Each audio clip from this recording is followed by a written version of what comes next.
As you know, we made an announcement yesterday that I will leave Hong Kong U in January of 2018, so just over a year from now, and that I will be taking up the post of Principal and Vice-Chancellor of the University of Edinburgh after that. I don't really want to go over what I said again yesterday. I stand by the statement from yesterday. I'm very determined that there should be no loss of momentum at Hong Kong U. We're embarked on a new strategic vision, and we've got a lot of plans for internationalization, innovation and interdisciplinarity, and all of those things creating impact, the well-known 3+1 I's. My team and I will work very hard during the next year to make sure that we continue the momentum and we deliver those strategic aims so that the university continues without interruption, and that my successor will be able to pick up and pick up where I've left off. I'm very optimistic about the future of Hong Kong U. I think the university is a wonderful place with fantastic students, staff, alumni and friends. It will be a wrench for me to leave the university. I'm sorry to be leaving before the completion of my term, but as you've heard, I've got a number of positive reasons for feeling that a return to the United Kingdom is right for my family and for me, and to be given the opportunity to lead a university as distinguished as Edinburgh is frankly just too good an opportunity to turn down. Edinburgh, you may not know, is my father's hometown. Matheson is a Scottish name, and although I've never lived in Scotland, and although I don't sound Scottish, I consider that Scotland is where I come from. And when I walk around the streets of Edinburgh, I think of my father, and I think that my father would have been proud to see his son as the principal of the University of Edinburgh. So for me, there's a very sentimental attachment to Edinburgh. The last thing I'd really like to do is to pay you a compliment. In the time that I've been in my current job, I've had much more interaction with media than I'd ever had in my previous life. And generally, I feel that you've been polite and respectful, and I'm grateful for that. And I think the media in Hong Kong takes a great deal of interest in the university and in the education sector, and we take that as a compliment. So thank you very much for that, and thank you again for coming today. I think at that point I'll stop and answer any questions you have. Oh goodness! So let's go to him first. He was first.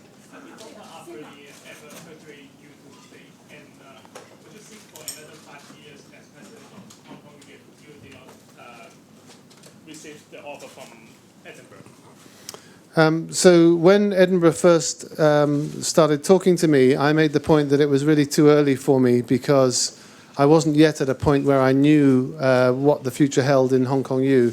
Unfortunately, you can't always control the timing of these opportunities, and I had to make an agreement with Edinburgh that either I would come or I would not come. So actually the question of a second term for me at Hong Kong U never came up because it didn't really reach that point. In terms of whether Professor Lee tried to persuade me to stay, I had a very good discussion with him the day before yesterday, but I wasn't at that stage doing anything other than informing him about the decision I'd made. So I didn't really have any discussion about whether I would or whether I wouldn't. I just informed him that that was the decision I'd made and that I was going to resign, and I resigned later that day. Sorry, you were next, yeah.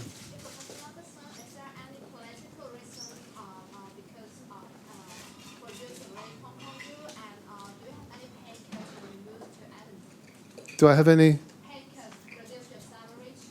Oh, okay. So obviously Hong Kong is a very politically complicated place, and this job has been a very politically complicated job.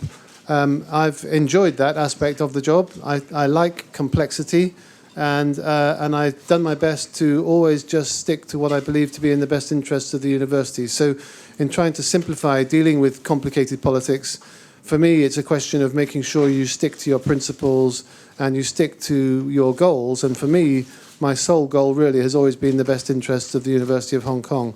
So that's not something that has made me feel that I can't cope with it or that I need to leave. I've taken that as part and parcel of the job. And as I said earlier on, I take the level of interest that there is in Hong Kong U, I take that as a compliment. I think it's a real positive thing. In terms of pay cut, I'm not going to get involved in specifics, but yes, I am taking a substantial pay cut in order to take up the job in Edinburgh, and I recognise that has been publicised, but that is true. How much would that pay cut? I'm not going to tell you the details. When you apply for your new job, and some people say you're in responsibility if you resign this time, what do you think about that? I hear that, and I understand why people say that. I mean, and that's one of the things that I've given a great deal of thought to. I don't like the idea of leaving before the job is finished, and I don't feel that the job is finished here. I feel that we've made a very good start. I feel that I've put in place some very good reforms. I've hired a lot of extremely good people since I've been here to add to the already wonderful people that were here before I started. And so I think all the ingredients for Hong Kong U are now in place. But I do recognise that the job's not yet finished. And for me to be leaving before the job's finished does cause me some dissatisfaction. But I had to take into account the fact that this opportunity is available now, not at a time of my choosing, and I had to make up my mind whether or not to take it. And as you know, I've decided that I will take it. So considering that you have to receive a substantial cut-off for your treatment, and so why did you take a decision, and is the political environment and pressure you're facing, so that's why you have this urgently? Money is not the most important thing to me in the world, and so therefore the fact that there's a pay cut to me is largely irrelevant. The political complexities, as I say, to me, they're an attraction rather than anything else. And obviously Scotland is a pretty politically complicated place as well, and the UK generally with Brexit and whatnot and all the consequences of it. So it's not as if I can escape political complexity anywhere in the world. So for me, that wasn't really a major factor. Saying that you know that you feel somewhat surprised for early leaving the terms. Why would you think that it's somewhat surprised? And because it's supposed it is a voluntary decision by yourself. Would you think that you're being overhead by Arthur Lee in the council? Will I be what by Arthur Lee? I mean, your power is overhead by the chairman of the council. The reason I said I'm surprised is because I'm surprised at myself. It's not typical of me to leave before a job is finished. I'm surprised that I've ended up making that decision. It's taken me months of thinking about it, discussing with my family, weighing up the pros and cons before we came to that decision. So it was never my intention to leave before the end of my term. It was always my intention to try and get the job done as best I could. And when I started here, I had no idea how long I would stay. I didn't ever start with any particular preconceived ideas. What's surprising is the fact that I've come to a decision to leave before I really ever thought I would. Do you face any frustration at this point in serving in a university council where the majority of members are not university staff or students? Have you felt any constraints? Do you think the systems needs to be changed? I think all jobs have their frustrations, and I don't think there's a job in the world that you would say there aren't some frustrations associated with it, and that's certainly been true of this job as well. In terms of the system and whether it needs changing, we've obviously got a great deal of scrutiny of the governance of not just this university, but all the universities in Hong Kong at the moment. And I think some of those reports, the Newby report and the Grant report on Hong Kong U, I think they will likely lead to a lot of discussion about whether some changes are needed. So that's nothing to do with me. It's nothing in relation to my own position, but it's what's in the best interests of the universities. And I think there are important questions for Hong Kong to consider about the way its universities are governed, and I think that will happen over the next few months and years.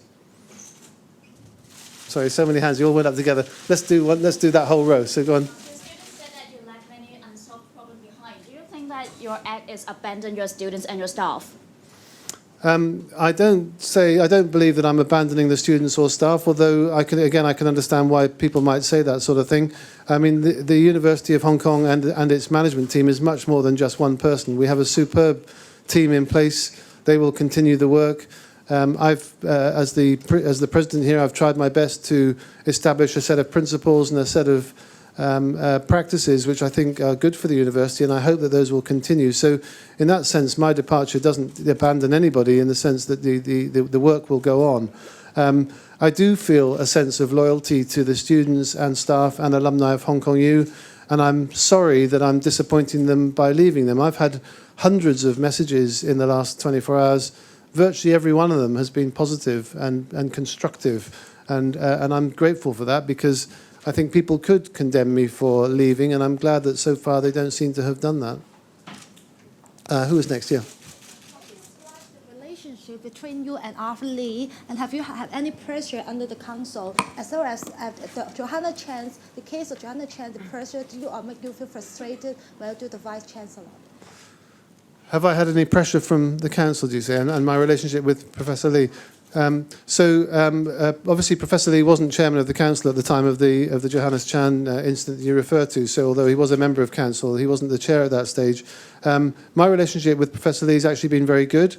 We've agreed when he was appointed as chairman of the council. He started with two statements. Firstly, that he wanted to do whatever's in the best interests of the University of Hong Kong, and secondly, that he was not interested in managing the university. That was my job. And I said at the time, as long as he sticks to those two things, he and I will get along very well. And I believe we have got on very well. We've got on successfully in the time that he's been council chairman. Yeah. Thank you very much. So how would you kind of evaluate on the governing board that or that is existing in the council board, and there is somehow kind of report of evaluation on the governing board? So when will this report to be released? The second question is that some of the council members have expressed their worries on Arthur Lee maybe exerting too much of influence for the next election of the next president this morning. So do you have such worries as well? So I think it's important to take personalities out of it. I mean, the president of the university reports to the council. That's part of the structure. So the governing body of the council is the body to which I report. And so therefore the chairman of that governing body clearly is the person who chairs that body that I'm reporting to. And that's a relationship which exists in all universities around the world. And so I think we mustn't personalise it too much. And the same applies for the appointment of the next president. The appointment of the president and the construction of the search committee and the process that they're going to go through and everything, that's entirely a matter for the council to organise. So that won't be my job. It'll be for the council to do. And again, that's quite normal. So I don't think there's anything unusual about the council chairman or the council either being the reporting body for the president or being the body that appoints the next incumbent. Yeah.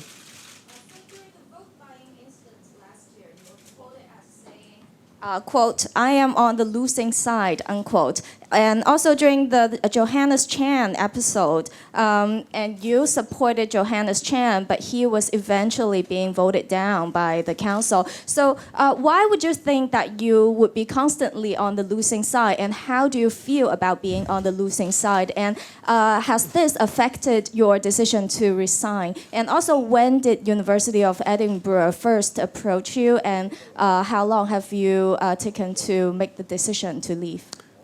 Okay, so you didn't give me a list of all the times that I've been on the winning side, but there are more of those than there are when I've been on the losing side. I accept that when you're part of a group of people making decisions, those decisions won't always be unanimous. What I think is healthy in a decision-making body is that you have an open debate, you have an open discussion about what the issues are, then you come to a decision and everybody abides by that decision, whether or not, whichever side they were on. And that's the approach that I've taken to all the decisions that have been made by the council. So there have been some decisions that I've disagreed with, there have been others that I've agreed with, but whatever happens, the council makes a decision and I abide by it because I believe that's the right way to behave in the governance of a university.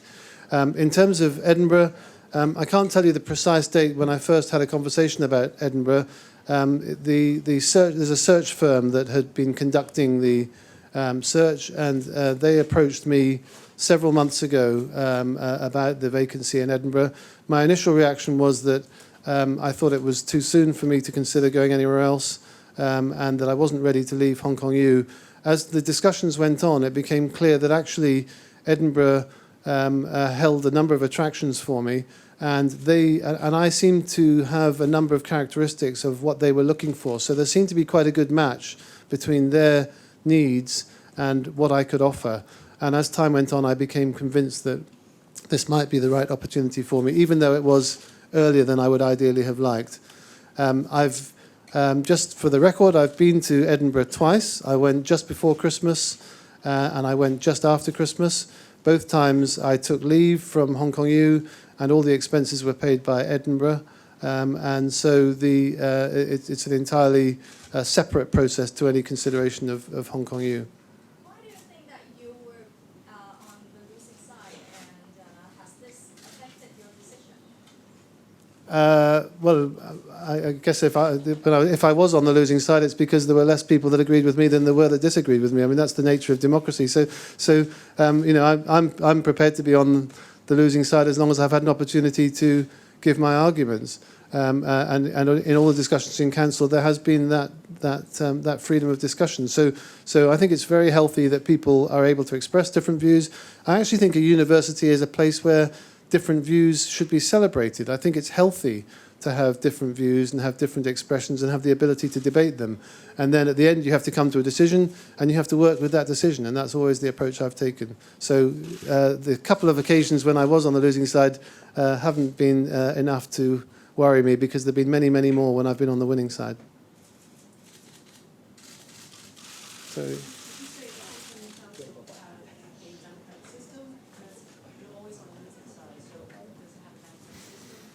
Well, as I said just now, I'm not always on the losing side. I'm usually on the winning side. You're just picking out examples. But generally, like most decision-making bodies, most things don't need to be voted upon. Mostly you can have a debate and you'll come to an agreement.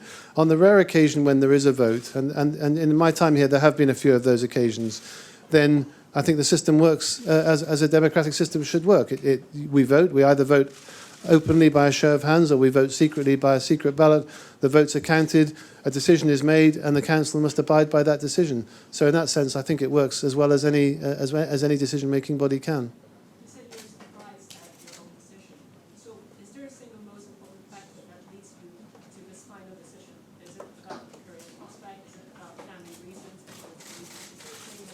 I don't think there's a single factor, but I think it's a constellation of factors. But again, it's no secret that there are some personal reasons why I think returning to the United Kingdom makes sense for me and my family. So I think those have been very powerful reasons, but I wouldn't say there's any single reason. No. Did you ever propose that you complete the job in Hong Kong U till 2019, so then you go to the Scotland? Did you ever propose that, or why are you planning to go as soon as possible? So in the discussions I had with Edinburgh, I always made it clear that my contract contained a clause that required me to give a year's notice. They always knew that. Actually, Edinburgh would like me to start sooner than I'm able to. But I've always told them that I wouldn't be able to start until that year's contract had been, that year's clause had been honoured. And so in that sense, they've always known that. I never said to them, will they wait until 2019 for me, because I think I know what the answer would have been. The University of Edinburgh has some attractions for you. So what are those attractions that has overweighed the attraction of University of Hong Kong? Well, the University of Edinburgh is a fantastically important university in the UK. It's the most significant university in Scotland. It's one of the best research universities in the whole of the UK and indeed of Europe. It's got over 400 years of history. It's in the city which was my father's home. So, as I said earlier on, there's a certain amount of sentimentality for me about Scotland and about Edinburgh. I think it's a wonderful university with many qualities. Now, of course, all of that's also true of Hong Kong U. Hong Kong U also has a distinguished history and wonderful students and staff and a great international reputation. I think in terms of the two universities, you could easily say that there's not a huge amount to choose between them in terms of international rankings or international status. So I wouldn't want to go, I said in my statement yesterday, there are very few universities in the world that could have tempted me away from Hong Kong U. I certainly wouldn't go to a university that I felt was of lesser significance than Hong Kong U, because I think that would be a serious mistake. So Edinburgh has great qualities, but of course so does Hong Kong U. When you visit the students... Sorry, Sorry. you and then you, yeah. Okay. Okay. When you visit the students during the umbrella movement, you praise the young generation. But when they surround the council, you describe them as a mob rule. So is there any intervention makes you change your view to the young generation? So I've spoken publicly about that before. In my opinion, there was no inconsistency between those two statements. I always took the attitude that I would condemn violence, and I would condemn anything that put anybody's safety in danger. In the protests at Occupy Central that night that Joseph Sung and I went down there to appeal for calm and to try and appeal for peace. And if my intervention there was helpful, then I'm very pleased about that, because my sole aim was to try and protect people's welfare. As in regards to the council, in fact, I never called them mob. My words were that we cannot condone mob rule. So I never said that they were a mob. But anyway, that's a minor detail. The behaviours that night, in my opinion, were irresponsible, and people's lives were put in danger, including mine. And I didn't think that was the appropriate way to behave, so I felt it was perfectly reasonable to condemn that. There was no inconsistency in my position. My position was always that we should put safety first. If we're going to have debate, it should be rational and calm. It should not involve risk of anybody's safety being impaired. Approached you at about 7 months ago. So when you make the decision to accept their offer, I think I said several months ago. Several rather than seven. Several.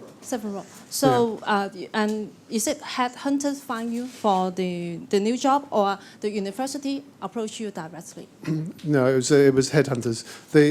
Most university president jobs are filled through executive search firms, through so-called headhunters. It'd be very unusual for any university to approach anybody directly, and in this case, all the initial discussions were with the search firm, not with the university directly. Maybe one more? Yeah. Any words or reminder for you to the one who are going to take up your job, and or any obstacle, any attitude, or any expectation for the one who are going to take this job? You have to say some words to them. I think whoever gets the opportunity to take up the job is a very fortunate person, because I think they'll be inheriting a wonderful university full of great potential and full of great opportunities. So if anyone asked me whether I thought it was a good idea, I would tell them yes. It's a great opportunity here. Come and celebrate what a fantastic university this is, and please make it even stronger, because that will give me great satisfaction to see the university getting stronger and stronger under my successor. If you have faced with any problems you have dealt with, so you have to give some reminder to how to do this job well. Tell them to smile at the media. Thank you all very much.